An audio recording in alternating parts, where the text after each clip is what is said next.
On va commencer avec la lecture de la parole de Dieu en premier, par exemple, Apocalypse chapitre 2. On va regarder le verset 8 jusqu'au verset 11 inclus. Fait que tout le monde a ouvert leur matériel.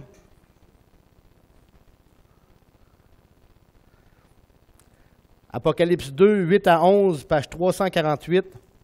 On va étudier la deuxième église de l'Apocalypse, la deuxième église dans les 7 ce matin. Verset 8 d'Apocalypse 2. Écrit aussi à l'ange de l'église de Smyrne. Voici ce que dit le premier et le dernier, qui a été mort et qui a repris la vie plutôt. Je connais tes œuvres et ta tribulation et ta pauvreté. Quoique tu sois riche. Et les calomnies de ceux qui se disent juifs et ne le sont point, mais qui sont une synagogue de Satan. Ne crains rien des choses que tu auras à souffrir. Voici, le diable va jeter en prison quelques-uns de vous, afin que vous soyez éprouvés. Et vous aurez une affliction de 10 jours. Sois fidèle jusqu'à la mort, et je te donnerai la couronne de vie. Que celui qui a des oreilles écoute ce que l'Esprit dit aux églises. Celui qui vaincra ne recevra aucun dommage de la seconde mort. Amen. Amen. Ce matin, on commence la deuxième église, et c'est ce qu'on va se consacrer sur la deuxième église pour cette école-là. L'église qu'on regarde ce matin, c'est Smyrne. Smyrne, l'église de la persécution romaine. Vous avez votre carte ici, OK? Juste pour vous rappeler une chose. La fameuse carte avec le grand demi-cercle, puis il y a 7 petits demi-cercles à l'intérieur du grand demi-cercle. Hein, c'est marqué l'ère de l'Église. Juste pour vous faire voir que l'Église de Smyrne était une Église visible, OK? Qui avait son lieu, puis son lieu de rassemblement, et ainsi de suite, qu'il y avait des chrétiens qui vivaient dans cette ville-là. Mais également, Smyrne, tel qu'on le voit dans Apocalypse chapitre 2, nous ramène dans l'histoire de l'Église, Smyrne étant la deuxième période dans l'histoire des 2000 dernières années. OK? Éphèse, la première Église, a été de la première période, les 70 premières années, de l'an 30 jusqu'à l'an 100. Smyrne représente l'an 100 jusqu'à l'an 313. Donc à peu près 213 ans dans l'histoire de l'Église. C'est celle qui suit Éphèse. Donc, au niveau chronologique, c'est la deuxième Église. Et ça correspond justement à cette Église-là, à une période assez spéciale dans l'histoire de l'Église, et c'est ce qu'on va voir ce matin. Donc, on a bien situé Smyrne dans l'histoire de l'Église avec notre carte. OK. Alors, l'Église de Smyrne. L'Église de Smyrne fait référence justement à l'Église de la persécution romaine, de l'an 100 jusqu'à l'an 313. Et comme avec toutes les églises, on va procéder de la même manière pour qu'on puisse voir justement toute la structure de chacune des lettres que le Seigneur a envoyées à chacune de ces églises-là. Ben, ça nous permet en même temps de voir que chacune des lettres, toujours, il y a un destinataire, il y a la description du Messie, il y a quelque chose de spécifique que le Messie donne de lui-même. Ensuite, il y a l'éloge qui est fait à l'Église pour certaines victoires qu'ils ont eues. Il y a aussi une condamnation qui est donnée à l'Église parce que malheureusement, l'Église a laissé entrer des choses parmi elles. Et aussi, il y a une exhortation, un encouragement que le Seigneur laisse. C'est toujours la même structure pour toutes les Églises et c'est celle de Smyrne qu'on regarde ce matin. Alors, on va commencer justement par le destinataire. Parce que, bon, s'adresser, à qui s'adresser? Ça dit que c'est adressé à Smyrne, l'église de Smyrne. Et ce qui est drôle avec l'église de Smyrne, en passant, comme j'ai dit la semaine passée, chaque nom de ville à laquelle Jésus adresse une lettre a une signification spécifique. Vous rappelez-vous de ce que Éphèse signifiait? Désiré. C'était une église qui était désirée. Maintenant, Smyrne signifie myrrhe. Oups, c'est même pas, je me suis trompé de lettre. J'ai mis 2 F à la place de 2 R. Je me suis trompé de rangée. Mais en tout cas, ça signifie myrrhe. Pas mif, mais myrrhe. OK? Et pourquoi la myrrhe? Pourquoi le Seigneur a envoyé justement une lettre à l'église de Smyrne qui signifie myrrhe? Parce que la myrrhe était le symbole de la mort et de l'embaumement. La myrrhe servait justement à faire en sorte que lorsque quelqu'un mourait, il faisait avec la myrrhe, qui était un genre de résine, okay, qui était une résine odorante, il faisait comme on dit une colle. Lorsque l'embaumement du corps arrivait, il y avait des bandelettes, et quand ils entouraient d'un tour de bandelettes, ils mettaient comme cette résine-là, et ils faisaient un autre tour à côté, et ça faisait comme une colle. Donc, les bandelettes tenaient. Mais en même temps, c'était un embaumement qui était odorant, parce que vous savez qu'est-ce que ça fait, un corps qui est décédé, qui pourrit, ça se met à sentir. Donc, ça permettait d'atténuer la senteur aussi. Mais juste pour un exemple, tournez dans Jean 19, par rapport à la myrrhe, OK? Seulement par rapport à la myrrhe. Regardez dans Jean 19, on va revenir dans l'Apocalypse par après. Jean 19, 39.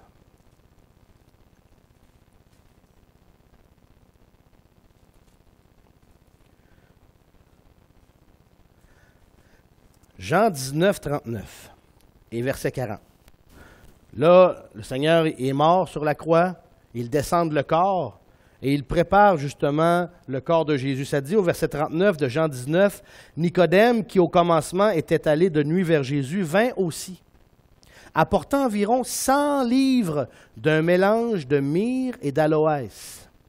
Ils prirent donc le corps de Jésus, l'enveloppèrent de bandes avec les aromates, comme les Juifs ont coutume d'ensevelir. » Alors, vous voyez que c'était quelque chose qui était coutumier. On pourrait dire, c'était habituel de travailler de la sorte lorsqu'il y avait un défunt.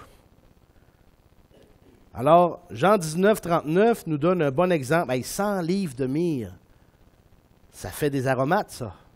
100 livres de myrrhe et d'aloès. Alors, Smyrne signifie myrrhe, puis justement, à cause de la fameuse période qu'elle correspond, la persécution romaine. La persécution romaine. Cette église, Smyrne, est le symbole parfait ayant caractérisé la seconde période de l'histoire de l'Église, celle de la persécution romaine, comme je viens de dire, de l'an 100 à l'an 313. De l'an 100 à l'an 313. Dans cette lettre-là, on retourne dans Apocalypse chapitre 2, verset 8. La deuxième partie du verset 8, le Seigneur se décrit et donne une description de lui-même bien spéciale. Regardez ce qu'il dit. Donc, on dit écrit à l'ange de l'église de Smyrne. Correct, première partie. Deuxième partie, ça dit, voici ce que dit le premier et le dernier, qui a été mort et qui a repris vie. Oh! Le Seigneur parle de lui-même comme étant justement quelqu'un qui a vécu la mort et la résurrection. Ça fait référence, justement, le verset 8b, Apocalypse 1, 18. Qu'est-ce que ça dit dans le verset 18 d'Apocalypse chapitre 1? Ça dit, « Et j'ai été mort, et voici, je suis vivant au siècle des siècles. Amen. Et j'ai les clés de l'enfer et de la mort. » C'est quelque chose. Si on retourne au verset 18, le Seigneur est en train de dire que il a connu la mort, il est ressuscité. Maintenant, la mort n'a plus aucun pouvoir sur lui. C'est ça que ça dit. J'ai les clés de l'enfer et de la mort. Quelqu'un qui a les clés d'un bâtiment, c'est lui qui a accès au bâtiment. Amen. L'idée, c'est ça. Alors, quand Christ dit qu'il a les clés de l'enfer et de la mort, c'est lui qui a l'autorité sur ces choses-là.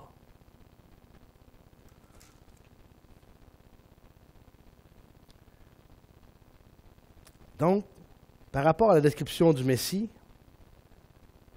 il est dit à l'Église que Jésus est le premier et le dernier, le commencement et la fin, et que Christ lui-même a dû mourir d'une mort violente, mais qu'il est revenu à la vie. Ça, c'est toute une victoire. À travers les siècles, il y a bien des gens,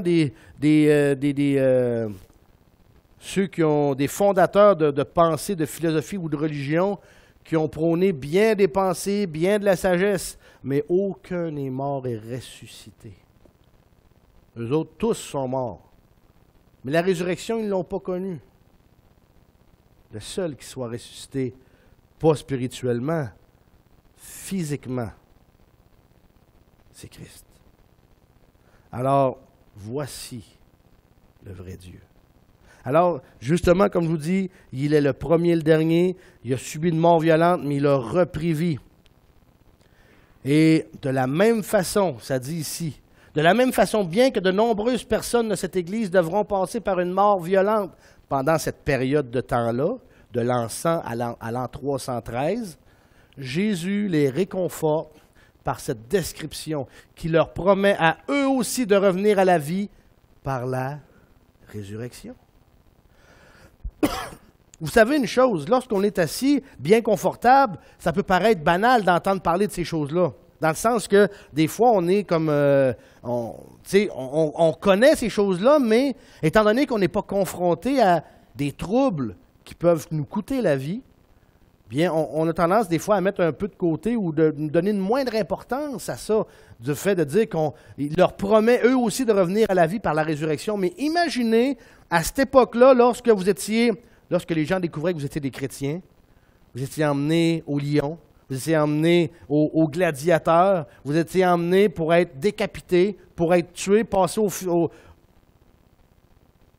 lors d'une persécution, lors du fait qu'on est devant la mort, qu'on allait être exécuté prochainement, un chrétien a besoin de se rattacher à une promesse bien forte.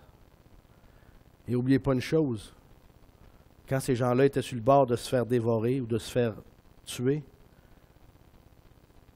de savoir dans leur cœur que mon Dieu va me ramener à la vie. Imaginez la force, la puissance de cette promesse-là. Imaginez l'assurance qu'elle mettait dans le cœur de ces croyants-là. On parlait de l'an 100 à l'an 313, on parle de là, quasiment 1800 ans, mais prenez juste dernièrement, les 2 dernières semaines, lorsque des chrétiens d'Égypte ont été tués par des terroristes. Quelle pensée est-ce qu'ils avaient dans leur cœur aux portes de la mort? La seule qui puisse justement faire en sorte de me réconforter, c'est de savoir que j'allais être dans la présence de Christ et de savoir qu'un jour, Christ allait me ramener à la vie. Comprenez-vous? C'est une pensée, c'est une promesse qui a toute sa puissance lorsqu'on est confronté à une situation périlleuse. Alors, pour l'Église de Smyrne, c'était une promesse qui avait tellement de force, le fait de se faire promettre de revenir à la vie et par la résurrection. Alors, allons plus loin maintenant. Christ, à travers l'Église de Smyrne, lui donne des éloges. Pas la glorifie, mais plutôt pas la récompense. Il me manque un mot que je cherche, mais plutôt en tout cas, lui fait des éloges. Le mot ne me vient pas. Un jour, il va me revenir. Alors, il y a des éloges adressés à l'Église. Et la première des choses concernant son éloge, c'est son endurance. Regardez au verset 9. Je connais tes œuvres. Oh, c'est une formulation qui revient souvent, hein, puis va revenir pour toutes les églises. Je connais. Je connais tes œuvres et ta tribulation et ta pauvreté et les calomnies de ceux qui se disent juifs et ne le sont point, mais qui sont une synagogue de Satan. Dieu est en train de dire à l'église de Smyrne qu'ils sont endurants. Endurants. Et cette endurance-là, ce qui est merveilleux, c'est une endurance patiente. Retournez au verset 9. Je connais tes œuvres et ta tribulation et ta pauvreté et les calomnies. Vous savez, et vous connaissez un peu le monde dans ce qu'il est, mais bien souvent, quand des calomnies naissent sur quelqu'un d'autre, bien souvent, ces calomnies-là ont la vie dure. Hein? Et se faire calomnier, se faire railler d'année en année, ça prend une endurance. C'est pas seulement une fois, là. Alors, quand une calomnie part sur quelqu'un et qu'on voit ça aller, bien souvent on regarde, puis oups, ça prend du temps, puis ça dure longtemps, ces calomnies-là. Et même des fois, pensant que c'est terminé, les calomnies, il y a quelqu'un qui va arriver puis qui va ressortir ça au bout de tant d'années. Ah oui, on le sait bien, lui, il a fait ci ou il a fait ça. Puis, hein? Alors, cette Église-là subissait ça constamment. Constamment, puis il va vous dire, de l'an 100 à l'an 313, ça a été constant pendant ces 200 années-là, d'être persécuté comme ça. Ta tribulation, ta pauvreté, les calomnies.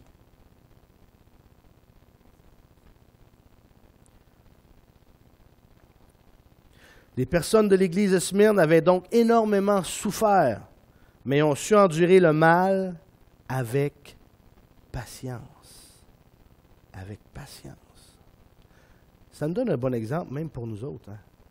Des fois, on passe à travers une vallée qui est dure, puis on voudrait tellement que ça se finisse d'un coup sec, d'un claquement de doigts. Mais le Seigneur permet un passage où c'est que, justement, c'est à travers cette tribulation-là, ou c'est à travers cette vallée-là qu'on est formé, qu'on est solidifié. C'est à travers un entraînement d'endurance que nos muscles sont fortifiés. Hein? Ben, notre foi, elle passe à travers le même tordeur lorsqu'on passe à travers une vallée où c'est que ça nous demande de l'endurance. Quand les tribulations sont là, c'est là qu'on met notre foi réellement en Christ, qu'on la place et qu'on met notre confiance complète en lui et qu'on l'applique chaque jour, à chaque instant cette foi-là.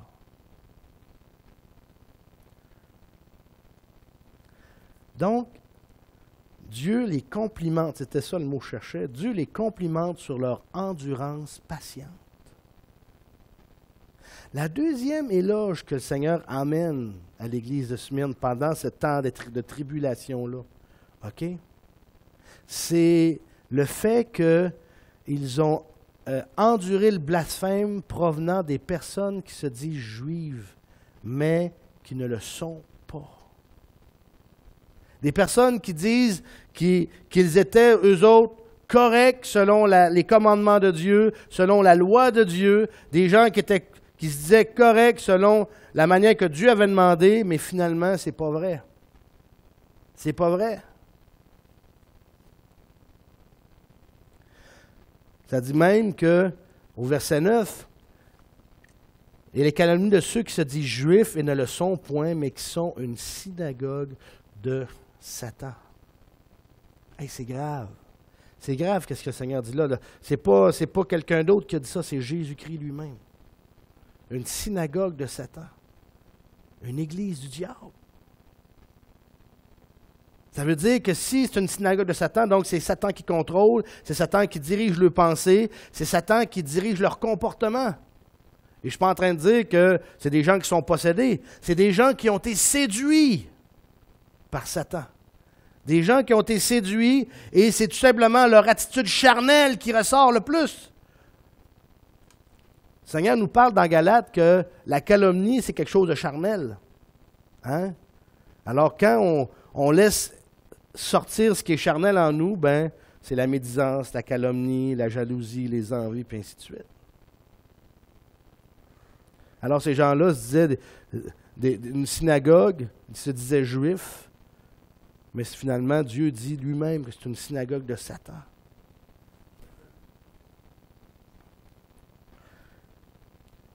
Allons même plus loin.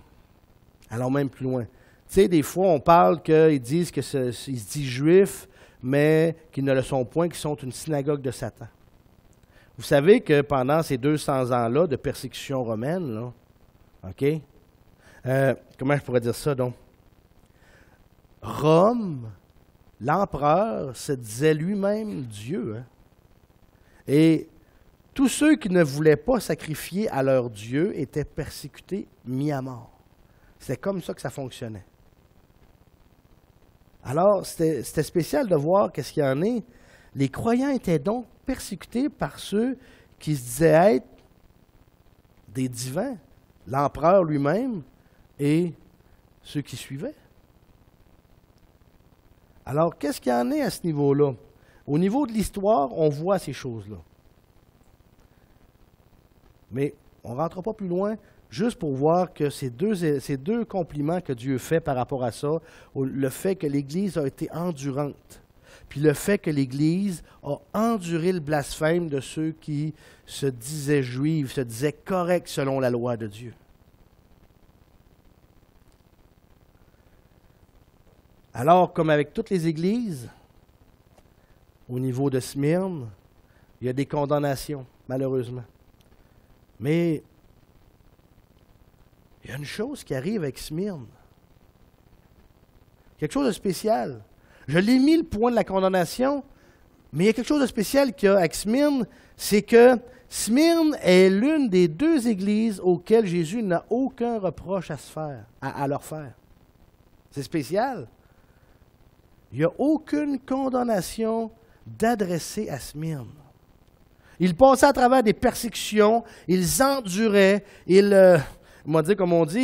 enduraient les calomnies, ils enduraient bien des choses, ils enduraient les feux de la persécution partout. Alors Dieu n'a aucune condamnation à leur faire, parce qu'ils étaient testés constamment, et seuls ceux qui étaient réellement sauvés passaient au travers. À travers l'histoire de l'Église au grand complet, là, on parle juste de Smyrne ce matin, mais à travers l'histoire de l'Église et même à travers l'histoire des chrétiens, des chrétiens en particulier, savez-vous à quel moment un chrétien révèle qu'il est chrétien? À travers la persécution. À travers la persécution. C'est là qu'un chrétien révèle vraiment qu'il est chrétien. Parce qu'à tout moment, lorsqu'on est confronté à la persécution, on se lève le matin ou peu importe, on est devant nous-mêmes, puis là, on se pose la question suivante. Est-ce que ma foi vaut la peine d'être vécue? Vous me suivez-vous? Quand on est devant la persécution, là, on est tout le temps avec une question pour dire, est-ce que ça vaut la peine d'affronter ça à cause de ma foi? C'est là qu'un chrétien est vraiment révélé.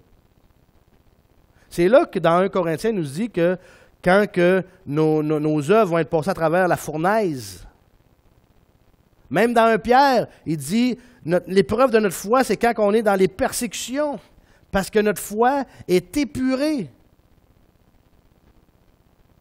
C'est pas toujours facile. Je ne suis pas en train de dire que c'est facile, mais je suis en train de dire que les vrais chrétiens, la vraie lumière est démontrée, le vrai salut est démontré à travers la persécution. Alors, c'est une des raisons pourquoi que, à cette époque-là, l'Église était tellement sous le feu de la persécution que ceux qui jouaient aux chrétiens, ils ne jouaient pas longtemps. Est-ce que ça valait la peine? N'oubliez pas une chose, qu'à cette époque-là, là, si les gens découvraient que tu étais chrétien, tu perdais ton statut social, tu perdais tes biens matériels, tu n'étais plus rien, tu allais vivre dans les catacombes pour être caché, pour sauver ta vie. Les catacombes, ça vous, c'est quoi? C'est des tunnels où ils allaient enterrer les morts. C'est un cimetière. C'était ça ta vie comme chrétien à cette époque-là, tellement la persécution était rough. Alors, c'était réellement ceux qui avaient compris le salut, qui avaient réellement mis leur foi en Jésus-Christ, qui étaient là. Et non pas des gens qui jouaient à être chrétiens. C'était impossible. Il y avait trop à perdre au niveau du monde. Alors, c'est une des raisons pourquoi que Smyrne n'a aucun reproche. Parce que leur foi était appliquée et elle était vécue quotidiennement. Réellement, ils mettaient leur foi en Christ. Parce qu'ils considéraient que la vie éternelle que Christ avait donnée valait la peine de passer à travers des tribulations. Amen.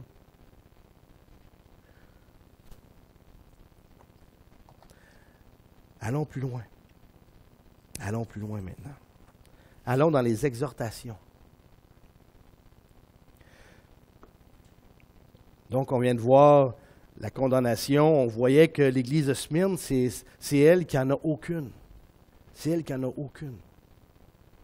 Mais Jésus amène une exhortation à l'Église de Smyrne. Ça dit, verset 10, « Ne crains rien des choses que tu auras à souffrir. Voici, le diable va jeter en prison quelques-uns de vous, afin que vous soyez éprouvés, et vous aurez une affliction de 10 jours. Sois fidèle jusqu'à la mort. Sois fidèle jusqu'à la mort, et je te donnerai la couronne de vie. » Être fidèle jusqu'à la mort. Vous savez, encore une fois, je reviens à notre situation actuelle. On est dans un pays où c'est on a la liberté de se réunir. OK? On vit pas, on se réunit pas en cachette dans le fond d'une grange, dans le fond d'un rhin, là, parce que c'est le seul endroit qu'on a pu trouver pour pas que les autorités nous voient. On est au grand jour, l'Assemblée, les portes sont ouvertes, puis les gens ont le privilège de venir ou non. Oui, on est libre. Mais à cette époque-là, c'était une toute autre histoire. Et encore une fois, ils sont devant un constat et une exhortation que le Seigneur leur donne à l'Église de Smyrne. Ça dit, justement, premièrement, il leur est demandé impérativement de ne pas craindre les souffrances qu'ils sont sur le point de subir. Les persécutions, ne les craignez pas. Même si la vie va vous abandonner dans le sens que vous allez être mis à mort. C'est juste pour un temps. Même si vous allez subir la prison, c'est seulement pour un temps. Parce qu'encore une fois, notre vie n'est pas ici sur terre. Elle est dans la présence de Dieu. Et quand on réalise ça, on voit que toutes les choses qui sont autour de nous sont futiles. Prenons un exemple banal. Moi, je reviens souvent à ça parce que dans une vie, là, combien de fois vous allez faire des changements seulement dans votre maison? Vous allez acheter des nouveaux appareils, vous allez jeter les vieux. Hein? Combien de fois? Ça veut dire que ce que nous avons autour de nous autres est temporaire. C'est juste pour vous emmener ça sur le sujet. Tout autour de nous sur cette terre est temporaire. Si on serait comme à l'époque de Noé, hein, où les gens vivaient des centaines d'années, je ne suis pas sûr que vous auriez la même voiture que vous aviez achetée à 20 ans lorsque vous auriez 722 ans. Hein? Sinon, il y aurait pas mal de réparations à mettre dessus. Hein? Parce que c'est temporaire. La vie ici est temporaire. On revient souvent à ça. Les meilleurs d'entre nous, gars, hier, aux nouvelles, il parlait d'un vétéran de la guerre qui était décédé à 101 ans. Mais 101 ans, oui, on peut trouver ça impressionnant, devenir centenaire, mais c'est quoi 100 ans sur l'éternité? C'est quoi? C'est rien. C'est une poussière. Et en plus de ça, vous savez une chose, que 100 ans, ben le corps prend de l'âge, vieillit, faiblit, devient malade. Mais lorsque nous serons dans la présence de Dieu avec un corps glorifié, ça va être quoi de dire « Oh, on vient de fêter mon 1 000 000 d'années. » Hein? Ça va en faire des chandelles sur le gâteau, mais c'est pas grave.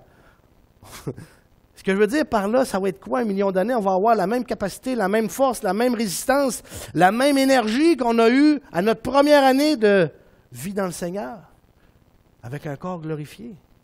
Alors, tout est temporaire. Et c'est ça que le Seigneur exhorte. Il leur est demandé impérativement de ne pas craindre les souffrances qu'ils sont sur le point de subir.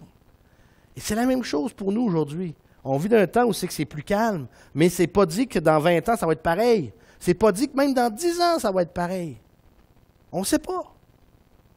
On peut passer à travers les tribulations où c'est que peut-être que les gouvernements en place, à un moment donné, vont décider de tourner le chapeau de bord, puis plus de chrétienté, plus le droit d'avoir la Bible, plus le droit d'avoir des églises. Ça peut arriver. Il n'y a rien qui permet de dire le contraire de ça.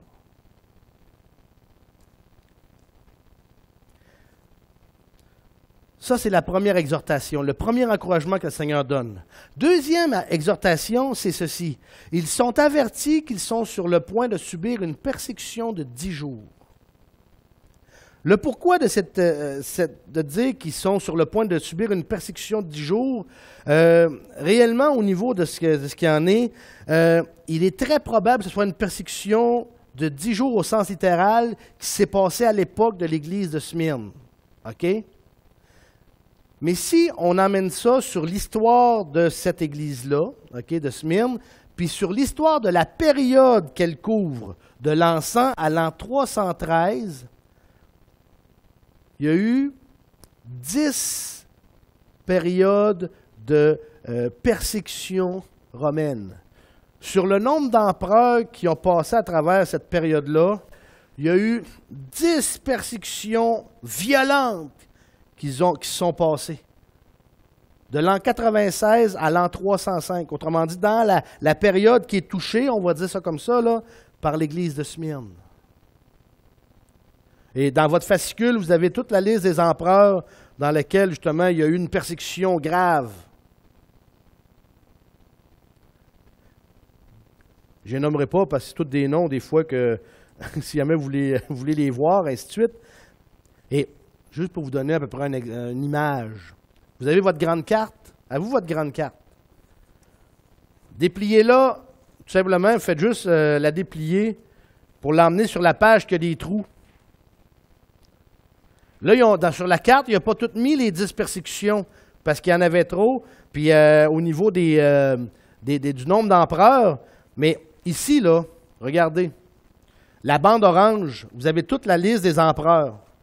OK? Et vous avez, en dessous de cette bande orange-là, c'est marqué première persécution, deuxième persécution, et ainsi de suite.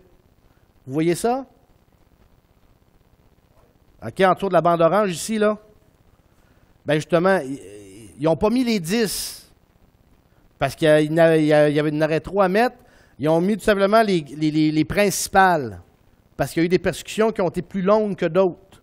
Mais tout simplement pour vous dire que pendant cette période-là, vous voyez les chiffres de moins 10 jusqu'à 300 là, sur la bande, bien, prenez de l'an 100 jusqu'à l'an 300, mettons la 313 ou 310, cette période-là a été criblée de persécutions par les Romains, par les empereurs romains.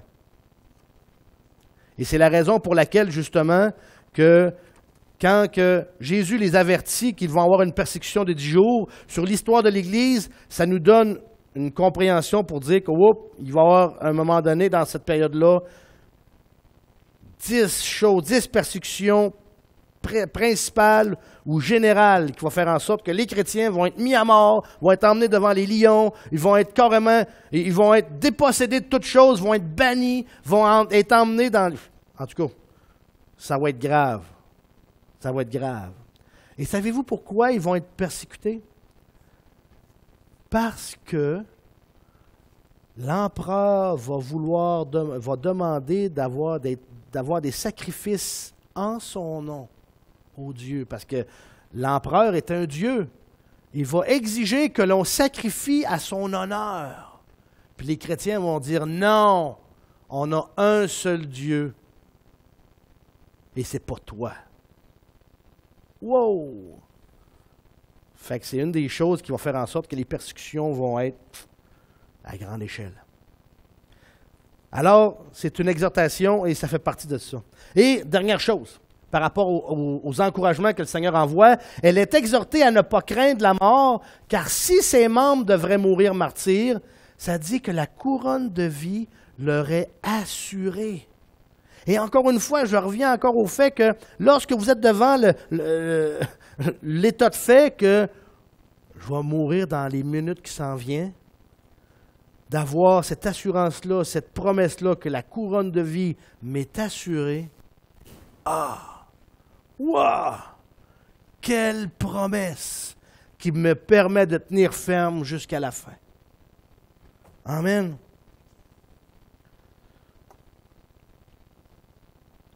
On va terminer avec la promesse maintenant. La promesse. Alors, encore une fois, la promesse va être, je l'ai pas mal tout expliqué au travers des derniers, des autres points, là, mais on va juste faire récapituler un peu sur la promesse. Donc, comme j'ai dit, bien que ses membres doivent mourir une première fois, Jésus leur fait la promesse qu'ils ne mourront pas une seconde fois. Vous savez, quand on vient au monde une fois, on meurt deux fois. Quand on vient au monde deux fois, on meurt une fois. Vous saviez ça, cette équation-là? Non! Hey, on fait de la mathématique ce matin. Parfait. Quand on vient au monde une fois, la naissance physique, ben on va mourir deux fois, la mort physique puis la mort spirituelle. OK? Lorsqu'on vient au monde deux fois, la naissance physique, la naissance spirituelle, on va mourir une fois, la mort physique.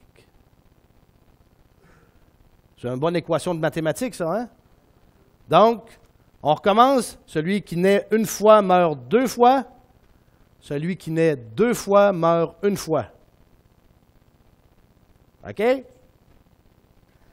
Alors, même si les gens de cette Église-là doivent mourir une première fois parce qu'ils étaient sauvés, ils étaient nés de nouveau, Jésus leur fait la promesse qu'ils ne mourront pas une seconde fois. La seconde mort, celle d'être jetés dans l'étang de feu. La séparation complète d'avec Dieu.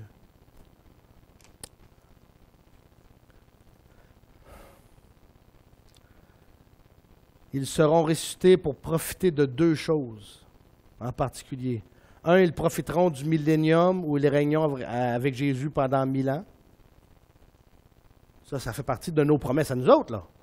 N'oubliez pas, là, c'est de nos promesses à nous autres aussi, là. Si on décède avant que le Seigneur revienne prendre les siens, mais qu'il revienne justement sur la terre pour le millénium, on va ressusciter et on va être là avec lui, on va être là avec lui plutôt pendant les règnes des 1000 ans, là. Nous autres aussi, là. L'Église de Thetford, là, ici, là. OK? Il faut qu'on le comprenne, là. Deuxième chose, après les 1000 ans, ça ne s'arrête pas là. Parce qu'il dit qu'après les 1000 ans, la terre actuelle, puis l'univers actuel va être mis au feu, puis il va recréer des nouveaux cieux et une nouvelle terre. Puis la nouvelle Jérusalem va descendre d'auprès de Dieu et va s'établir sur la terre. Ils vivront éternellement dans la nouvelle Jérusalem sur la nouvelle terre. Ça, c'est Apocalypse 21, 22. OK? C'était ça les promesses qui étaient laissées. C'était ça les promesses qui étaient laissées à ces chrétiens-là. C'est pour ça que les gens qui affrontaient la persécution s'endormaient et affrontaient la mort avec une certitude et une sérénité de cœur, que même à cette époque-là, si jamais vous avez des livres qui racontent l'histoire de cette époque-là, là, les empereurs et les autorités en place étaient renversés de voir que les chrétiens de l'époque tenaient ferme jusqu'au bout. Jamais, ils étaient réellement là, ils ne voyaient pas, ils ne comprenaient pas de voir que les gens étaient sereins devant les lions, sereins devant les gladiateurs. Savez-vous quoi? Il y a même un moment donné, lorsque les gens dans le cirque voyaient des chrétiens arriver pour se faire tuer, le témoignage de ces chrétiens-là ont été tellement forts que les gens dans les estrades, il y en a qui étaient sauvés parce qu'ils avaient entendu l'Évangile et ils descendaient dans l'arène eux autres mêmes pour être mis à mort avec les frères dans le Seigneur. Voyez-vous comment l'Esprit Saint peut convaincre de péché, de justice et de jugement? Voyez-vous comme un témoignage puissant peut faire en sorte d'avoir un impact même sans parole? ces chrétiens-là avaient une puissance, un impact. Et c'est ça qui est dit. Retournez en passant. Verset 9. « Je connais tes œuvres, ta tribulation et ta pauvreté, quoique tu sois riche. » Oui, cette église-là était pauvre physiquement, matériellement. Il n'y avait pas de basilique, il n'y avait pas de bâtiment à eux, il n'y avait pas rien. Mais même si elle était pauvre, elle était riche d'un témoignage puissant. Alors, encore une fois, c'est merveilleux et c'est une des raisons pourquoi que le Seigneur n'a aucune condamnation à faire cette église-là. Elle avait un témoignage puissant. Alors, on va s'arrêter ici pour ce matin. Mais j'espère que vous avez pu remarquer que l'église de Smyrne est une église qui a été marquante et que, justement, en voyant ce qu'on a passé au travers pendant les 200 dernières années qu'on a vues là, par rapport à Smyrne, que cette église-là, justement, est une église avec laquelle on peut apprendre beaucoup. Amen. Fait que, des questions? Non? Prions. Père éternel, on est devant toi, Seigneur, ce matin. Je te prie que tu puisses nous aider à comprendre cette église-là, cette période de temps-là qu'il y a eu dans l'histoire de l'Église. Aide-nous à réaliser, Seigneur, que ça a été une période difficile, mais à travers cette période difficile-là, Seigneur, tu as su briller et l'Église a brillé de mille feux afin, Seigneur, grand Dieu, que ton nom se répande partout et que ton nom soit annoncé et propagé partout. On t'aime, Père, et c'est au nom de ton Fils Jésus qu'on te le demande. Amen.